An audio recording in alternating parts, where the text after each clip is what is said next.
Hürmetli vatandaş, bugünkü leksiyalarımızı başlayımız. Leksiyada Sadaka Roza Washington'dan sözdeyimiz. Bugünkü ıslah 2025 yıl 6. ayının 27. günü. Hürmetli vatandaşım. Kameram açılıp kaptı. Keyfiyatını bıraklı bozuldu vatandaş. Geçirim.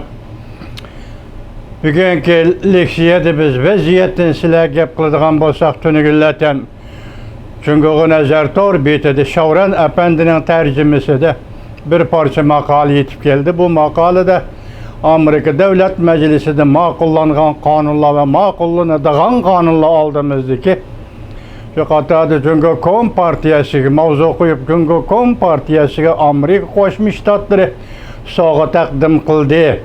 Uni kishilik huquq masalasi bo'yicha aybladi degan bir parcha maqolada vatandoshim 1949-yil Cumhuriyet Partiyasi sobiq Sovetlarning yordamida Uyg'uristonni, ya'ni bugungi Xitoy tilidagi Xinjiangni yutib oldi degan bir jumla ishlatildi, o'tirg'i chiqdi vatandoshim. Demek hazır Uyg'uriston masalasi bo'yicha Jenva yig'inidan keyin bu sarayning, ya'ni Dilo arxivlar saqlanayotgan sarayning bosug'isiga tunji qadam tashlandi, hurmatli vatandosh. Tunigillardan biz sizga Tayvan to'g'risida so'zladik. Yani Tayvan bilan Amerika, Tayvan bilan Jungo. Endi Jungo bilan Amerika o'rtasida Tayvan masalasi mavjud emas dedi. Amerika Jungo munosabatining tiklanishini, diplomatik munosabatlarni o'rnatgan siyosat asoslari tugadi degan edik. Shuning kaynidilla nima deyildi? 1949-yil sobiq Sovetlarning yordamiga tayanib Jungo armiyasi Xinjiangni, ya'ni mustamlika Uyg'uristonni yutib oldi. 1951-yili Cumhuriyet Partiyasi armiyasi Tibetni yutib oldi ve 1959-yili Tibetning daisi Dalai Lamani Hindistan'a kaçışqa mecburladı. Demek 100 yıl mabeynida çoğun yani noktalıq kişilik hukukka daxli taruz qilish, tajovuz qilishdan ibaret. Muşu jarayonni Amerika Qo'shma Shtatlarining Davlat Majlisi qator tizib chiqib, Cumhuriyet Partiyasi qurilganligining 100 yilligini xotirlayotgan shundaq bir paytda Cumhuriyet Partiyasiga sovg'a sifatida taqdim qildi, hurmatli vatandosh. Bugün sizlerge sözleydiğen leksiyalarımız mana şu asaslı bulurum.